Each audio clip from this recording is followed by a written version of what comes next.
Welcome to the Eye on Annapolis Local Business Spotlight. There are thousands of locally owned businesses in the area, some small and some large. Some you may know and others you don't.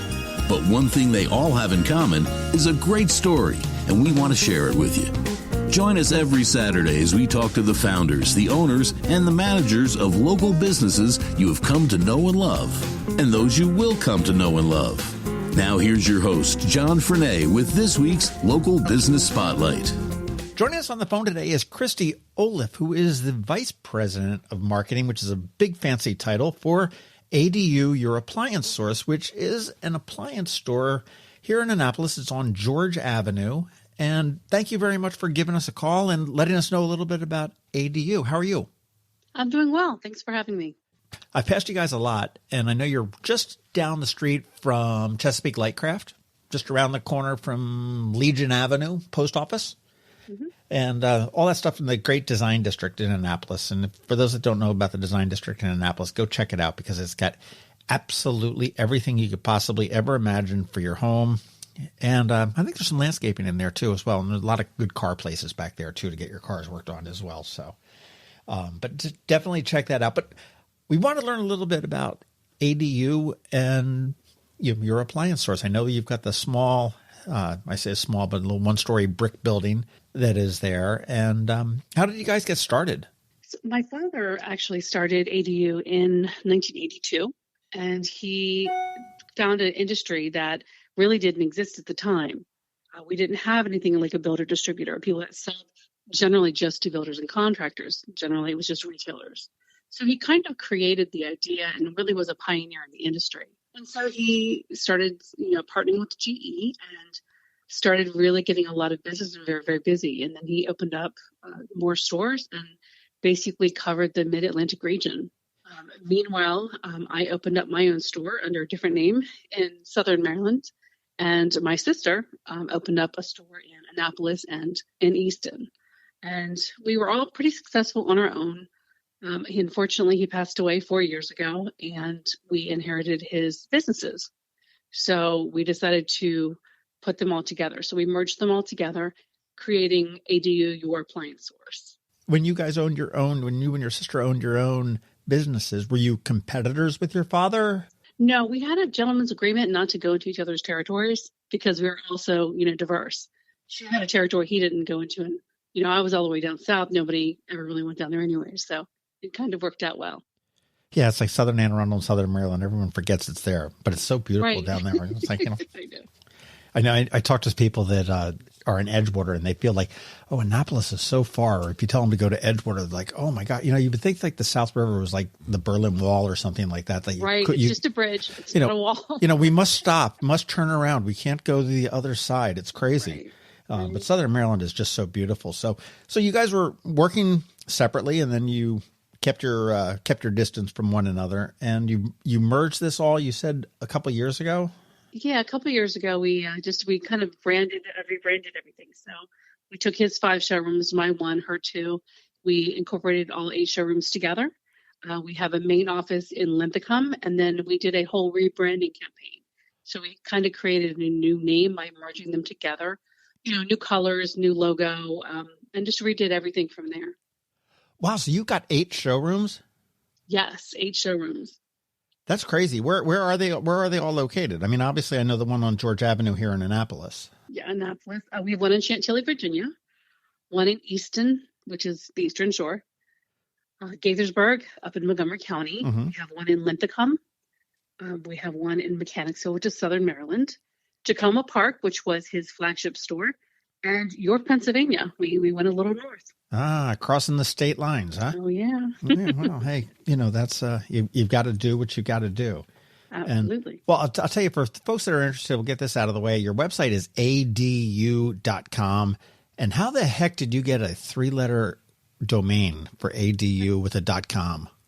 It was a long time ago. When the internet first came about, my father took Appliance Distributors Unlimited and created ADU.com. And back then, it was very easy to get. A lot has changed. Wow, I guess so. I mean, certainly 3 letters is impressive. I remember there was a story about a guy that I think he was a Maryland guy that bought pizza.com and tried to sell it to like Pizza Hut and Domino's. And they were like, yeah, no, this internet thing is a fad. We're not even going to think about it. And he ended up making just like a database of pizza places all over the world. And ultimately, I think Domino's came back to him like 30 years later and said, okay, we're willing to buy it. And he said, well, yeah, it's like $12 million. And so he's living on a beach in Tahiti someplace. So of course. That's somebody that had some foresight to that. So, yeah. So you guys started out as a distributor then to builders? Yes, we were a builder distributor. We mainly sell to the trade. I do sell some retail, but not a lot. We really focus on the building trade, if that makes sense. Okay. So when you say the trade, I mean, this is a home handyman that is installing a dishwasher or a builder like Coke Homes that may come and purchase 100 refrigerators for a complex that they're building. Is that Exactly. the type of a? Exactly. So Coke Homes, for example, sometimes people do use our showrooms. Sometimes builders don't. But if they do, they generally have a client that's building a house. They say, go see ADU. They sit with us. They meet with one of our salespeople. We go through the appliances and figure out what works best for their needs. And then we sell them on the features and what works best for them. It's really kind of customizes the actual needs. So what I might like to do, with baking or with cooking, you might do it totally different. And things that I like, you're not going to like. It's just everybody has a different taste and needs. Interesting. Well, it's very similar to Zeskins, which is also part of the design district, but they're over there in Arnold, and they do a lot of millwork and doors and interior hardware and whatnot. And they mostly work with contractors, and they go out and they make sure that it's all put into, the way they want it. But again, they've got a showroom specifically for customers that come in and say, oh yeah, gosh, I would like this kind of a door to go out into the patio and so on and so forth. Right.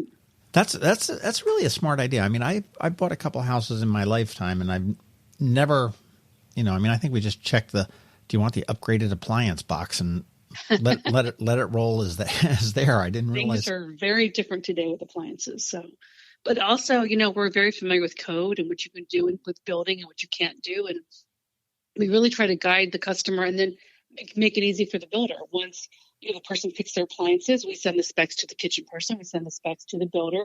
So everybody's on the same page, which creates a lot less problems at the end. When you go to move in, everything's done. You don't have to redo anything. It's all done correctly. What codes cover appliances? I would never think that a code, I mean, obviously it sort of falls under the guise of electric and plumbing, I'm sure, but as it's far not as really with appliances, it's more like the building code. So for example, you can't put a gas wall oven underneath of a countertop. You can't do that. It's not UL listed. It's not safe. You have to have venting in homes. It's code for the builder, not necessarily for the appliance. So we know a lot about, how many CFMs would be, appropriate for the BTU output of that particular cooktop. And then we know, how many CFMs to, what's appropriate for code. So when we do suggest a hood, we know that it will work in the end. Learn something new. I never would have figured that out there. Yeah. But no, so you do sell to the public, right? I mean, if I wanted to buy a new refrigerator, I could come up there and check out your appliance showroom? Absolutely. I'm assuming for a builder then, they place their order and you deliver it to them, or they come and they pick it up, or the warehouse, or wherever the point of distribution is. But do you handle delivery and install for a consumer sale? Yes, we do that as well. Okay. So if you do want to pick out something and you come and, like a refrigerator, for example, and we do figure out which one is best for you, we go ahead and make the purchase. We set up delivery for you or install at that point. Okay. And do you guys do your own install, or do you just work with people that you are trusted that do the work for you? We do both. We have our own crews for delivery and install, and we also have some independent contractors. We're so busy right now. It's just nice to have that extra help. I've heard through COVID and everything else that fix up your home or fix up your yard is the thing to do in 2020, 2021 here as we get through that. And have you found just a huge, well, you obviously said you're really busy, but has there been a huge increase in home improvement projects that would, look to do appliances? I know my girlfriend, actually, she traded in a second dishwasher Actually, she got rid of 2 dishwashers. She had 2. One she upgraded, and then the other one she said, "Hey, I'm going to put like a little wine cabinet in instead of that second dishwasher." And I'm like, "Hey, more wine? Okay, I'm on board." But have you found that people have been doing a lot more of that? Yes, we found that the room industry has really increased, as has kitchen dealer business, because a lot of people who've been sitting in their house for a year, really living in it, they're not very fond. So they go ahead and they do remodeling. So yeah, we definitely have had a lot more, I'd say, remodels as opposed to building. Plus Wow. outside, you'd be surprised. We've had a lot of outdoor kitchens lately. It's like everybody wants to live outside now. Well, what's involved in an outdoor kitchen as opposed to an indoor kitchen? I mean, obviously, it's got to be a little bit more weatherproof, and theoretically, I guess it's under some sort of a roof or some kind of shelter. I mean, you're not. Sometimes, yeah. Sometimes you can have a lanai, but sometimes it's outside. It has no covering. Appliances that are made for outdoors are UL listed to be outside, so they have more heavier equipment to it. It usually has a heavier case to it, and it doesn't void the warranty when you put it outside because it's made for outside. But generally, things like grills, refrigerators, ice makers, they even have a dishwasher that you can put outside. Huh. Funny. Yeah. I'm the dishwasher in this household. That's that's how that works. But well, let's talk a little bit about COVID. I mean, did COVID really impact your business? Yes. I mean, obviously, it's you've done well. I mean, people are coming to you. But I mean, did it impact how you actually do business initially, or did you get better, or how did that work? When it first hit, it's an odd story. We were at a retreat, everybody in leadership. So we were specifically going there to talk about the future of what we're going to do next year. And right the first day, we figured COVID was going to hit. So we literally put everything aside and spent that time pre-planning. So we had 4 straight days of pre-planning before everything went crazy, which really helped in the long run.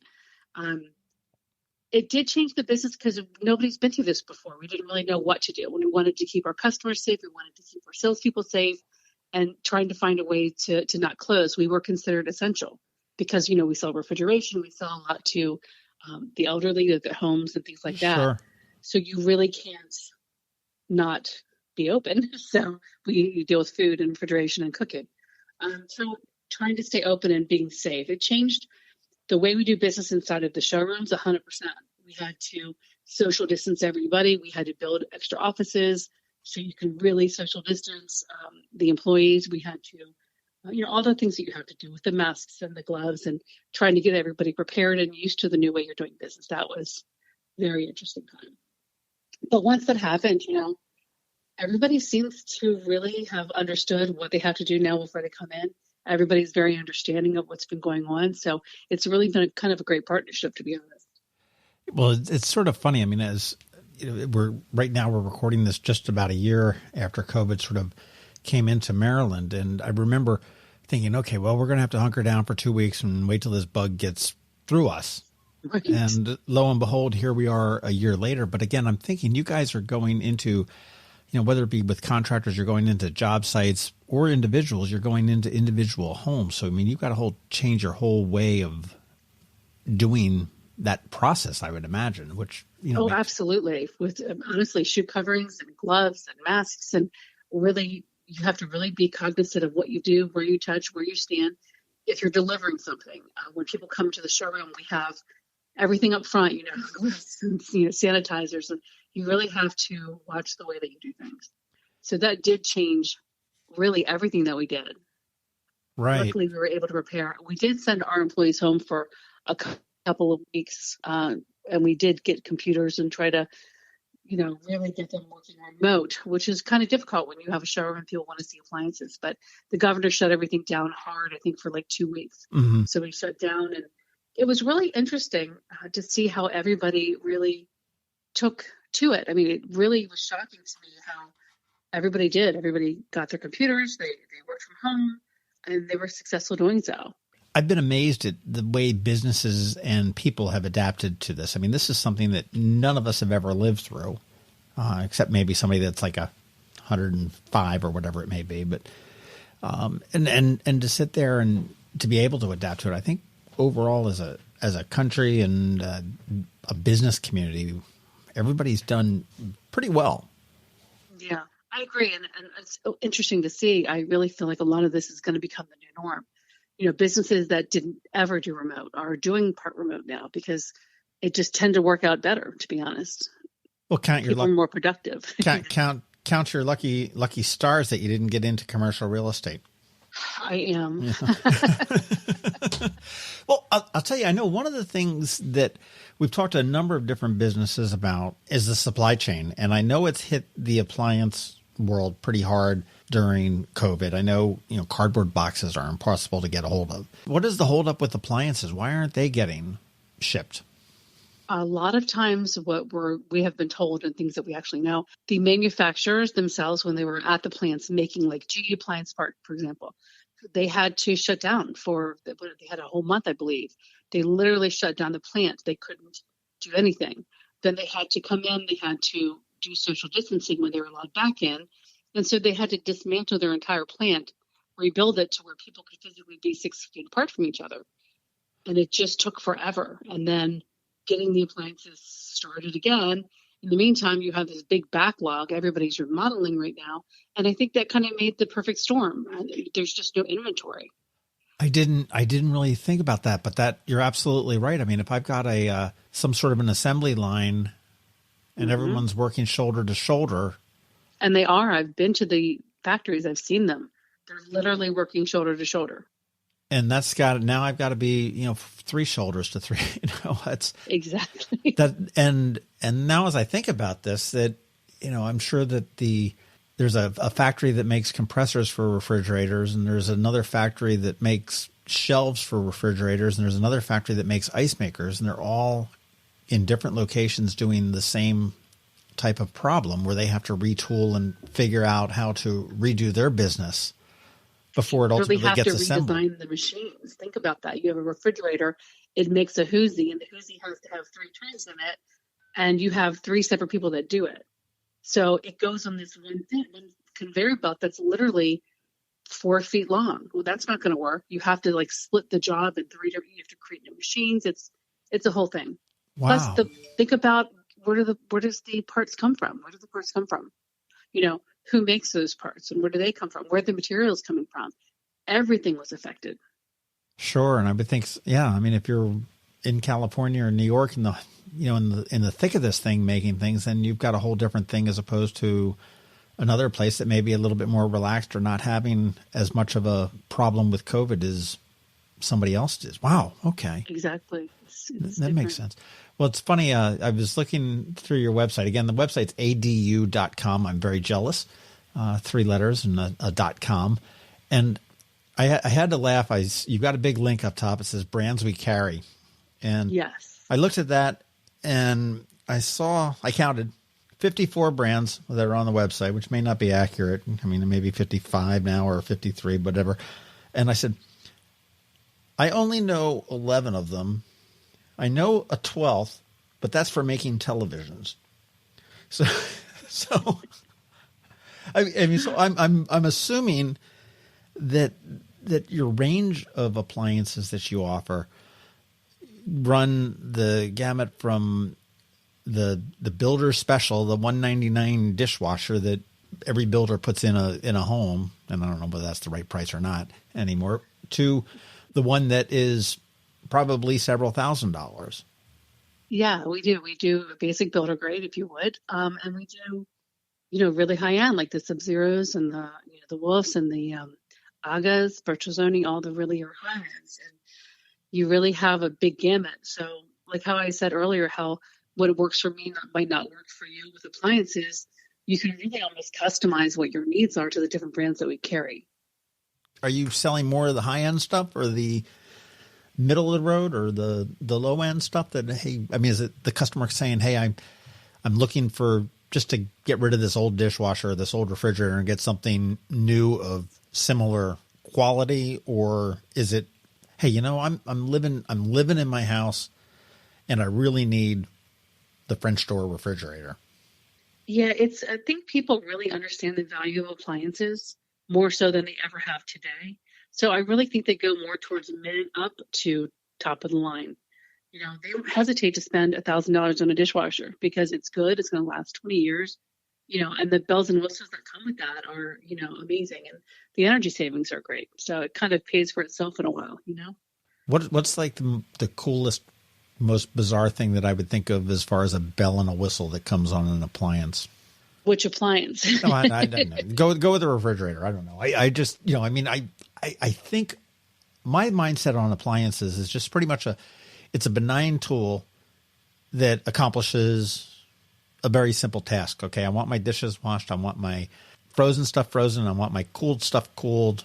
And my, when I put a pan on the oven, I want it to get hot. And when I put a pan or on the stove, I want it to get hot. And when I put it in the oven, I want it to get warm, and that's definitely. But wouldn't it be great if you're sitting at the grocery store and you are getting your groceries and you're like, oh man, I forgot. Do I need milk? I don't know if I have milk. And you can go on your phone and look inside your refrigerator. With a camera? Yeah. Really? Everything's connected these days. There's many things out there that I don't think people realize you have. Or you're bringing home a pizza and it takes 20 minutes to preheat your professional oven, let's say, or your pizza oven. You can program it to get started from your phone.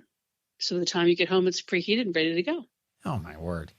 There's so many things out there with connectivity. Connectivity before the pandemic was the hottest thing known to man. There's so many things that you can do with connectivity and appliances. Well, I know Apple's going through the Apple Home, and then you've got the Amazon has their Echoes and whatnot. And I guess all those, that makes sense that they would all get interconnected with the appliances in your kitchen. They do. They do. They actually have something called the Hub that is a hood that goes over your range, and you can literally has a camera on it. It has internet, it has TV, but you can also FaceTime on it. So you can FaceTime and you can look at the person as you're cooking.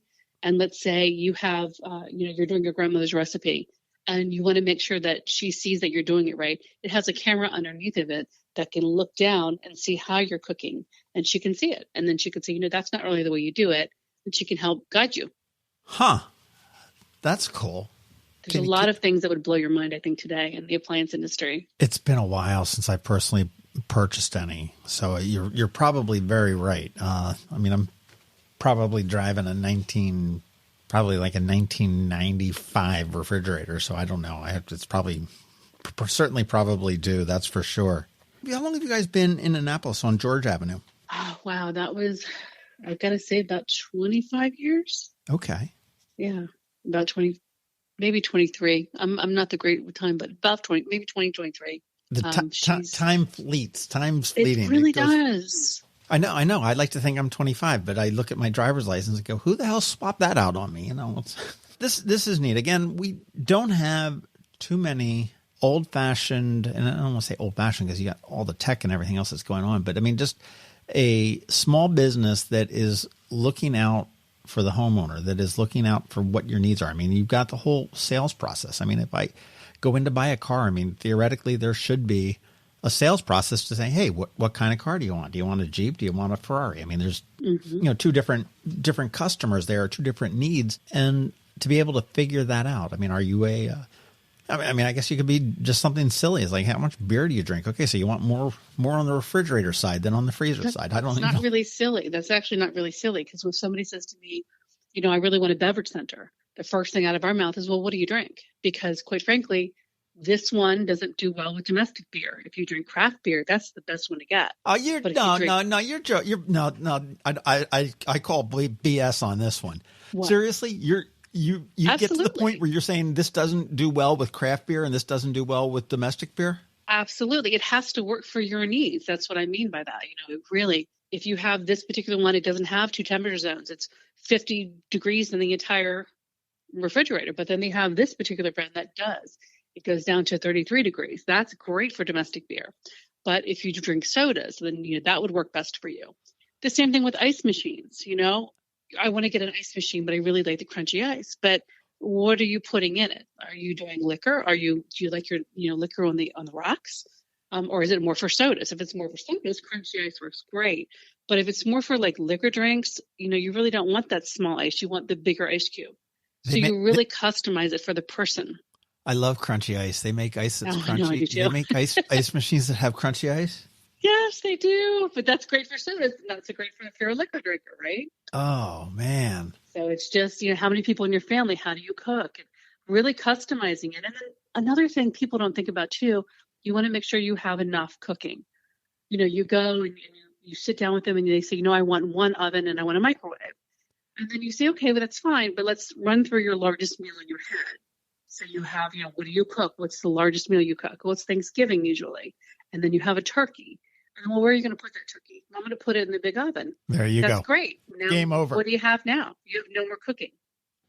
Is that going to be enough for you? You don't want to spend $20,000 remodeling your kitchen and not have enough cooking. Right. No. So we make them think about things like that. I can't believe you like refrigerators that are better for certain beers than the other. That's okay. Yeah. All right. So now I need to go out Bay Ridge Avenue up to Chinkapin, take a right on George, and you're there on the right before. Okay. Now I may be swinging by there. That's absolutely that's this is fantastic, Christy. I think I'm learning a lot. That's what I love about these things. I get to learn a lot about businesses and people and just how technology has gone. Appliances just seem like such a basic tool that it has technology has invaded it, which is fantastic. People that want to get more information, adu.com, probably the best place to go. Absolutely. Or to walk in. Or call one of the local showrooms. All the showrooms are listed there. You can make an appointment right from the website. Anything you need to know, if you want a price request for a quote, you can do that right from the website as well. And I guess I got to ask now, since we're knocking on wood, we're hopefully getting toward the end of COVID. Are you working on an appointment-only basis at this point? Yes, right now we are. We still do have the occasional walk-in, but I think everybody's pretty cognizant now that you do have to call before you make an appointment because there's protocol. We need to keep everybody safe. That's the most important thing. Sure. Now, were you scheduling appointments prior to COVID? We were. It's just recommended because when you meet with a specialist, it takes about an hour and a half. And we like to be prepared. So if you call me and say, I'd like to make an appointment, usually I say, are you building or remodeling? I want to know who your builder and kitchen dealer is. So before you come in, I can call them and say, hey, so-and-so's coming in to see me today. Can you shoot me over their plan so I can be prepared for when they come in so we know what they're looking at? Oh, interesting. So we like to do that ahead of time, and that kind of helps. And then when you come in, we have a general idea of, you have a 36-inch space, your refrigerator will definitely work. We already know that. Instead of, let's call your kitchen dealer and find out, we're already prepared. Right. And do all of your brands do they all sort of go from like the basic to the high end within each brand? I mean, like if I go to I'm going to go to a GE. Okay. I know I can get a real basic refrigerator from GE. Mm-hmm. And then I know I can probably get a really fancy one that's got internet connectivity and everything else like that. Do all of those brands that you carry have a similar type of a line or some of them strictly the real high-tech internet-y kind of ones? Most of them do. So GE is one brand with 5 houses. So they've got GE, they've got Cafe, they've got Monogram, they've got Profile, they got Hire. So all of those different brands serve a different market. Okay. Like I see. Whirlpool is Whirlpool, KitchenAid, and Air. They serve a different market as well. Whereas Miele, for example, it's really only Miele, and they're generally high-end. Okay. And I see you do represent Maytag? Yes, now, absolutely. Is that repairman still lonely? Oh, yes. Had to ask. Okay, now, half of the people that are listening to this are going like, what? I don't get it. Why are they laughing? He's not around anymore, is he? Well, he is and he isn't. So the original Maytag repairman was a long time ago, and he passed. And then, do you remember Mr. Carlson from WKRP in Cincinnati? Yes, yeah. He became the second Maytag repairman. I remember that. Right. I actually got to meet him at our Tacoma Park store. It was pretty funny. They did a tour, and so we got to meet him. Neat. Well, basically, for those who do not know, the joke with Maytag was they're so dependable. Our repairmen are sitting on their hands doing nothing because they don't have anything to repair. Right. The lonely Maytag repairman. Yep. The lonely Maytag repairman. That's fair. So, no, but they've dropped that at this point. Actually, no. He passed away. They had another guy, and I'd say about the last I saw with him was about 3 years ago. So he might be gone. Okay. Well, you've got to figure that it's times have changed there. Absolutely. It's I'd imagine. Hey, can you repair? Speaking of repairs, I mean, can you repair stuff remotely? Yes, part of the new technology. A lot of times when you do have an issue, you register it. You can call the actual company and say, "Hey, I have an issue with this particular part of the appliance," and they can remote into your appliance and fix it. It's not all the time, obviously. Sure, they're not going to put a new compressor in, but I mean, yeah, they can diagnose it, tell what's going on, and see if it's something that they can repair. My refrigerator's got a black box in it now. I know. Crazy. This is crazy. I know. Oh, well, I'll tell you, this has been very eye-opening for me, Christy. Thank you very much. We are on the phone with Christy Oliff, who is the Vice President of Marketing and one of the owners of ADU, which is Your Appliance Source. Got started in Tacoma Park back in 1982 with her father, and then expanded into Annapolis in southern Maryland and Easton, and now with 8 locations. The nearest one to us in Anne Arundel County is either Linthicum or on George Avenue in Annapolis. Now, Linthicum is sort of your headquarters, you were telling me? Yes, Linthicum is where our main office is. We have a corporate office, and then we have the showroom. Okay, so you do have a showroom up there as well, so it's not just counting the beans and making sure the computers are going okay. Yes, exactly. There's 2 separate buildings, 2 different streets. Great. Well, fantastic. I thank you for this wealth of information. And as I get into the appliance world, I will be going up to George Avenue, but I will be making an appointment because I'm not just going to walk in there because I know I'm going to have 1,000,001 questions and walk around with like my mouth hanging down on the floor going, I can't believe this is actually a refrigerator. We would be happy to take care of you. But absolutely. ADU.com is the address, the website address, and ADU, Your Appliance Source. And ADU stands for Appliance Distributors Unlimited, right? Correct. Okay, but you go by ADU. ADU, yeah. Fantastic. Christy Oliff, thank you very much. My pleasure. Thank you. Thanks for listening to this week's Local Business Spotlight. Please make sure to visit eyeonannapolis.net for all your local news, events, and opinion. And in case you haven't already, please subscribe to the Eye on Annapolis Daily News Brief, where we bring you all the day's local news direct to your phone, tablet, or computer in about 10 minutes. It comes to you at 6 a.m. every Monday through Friday, and you can subscribe on Apple Podcasts, Google Podcasts, or wherever you get your podcasts.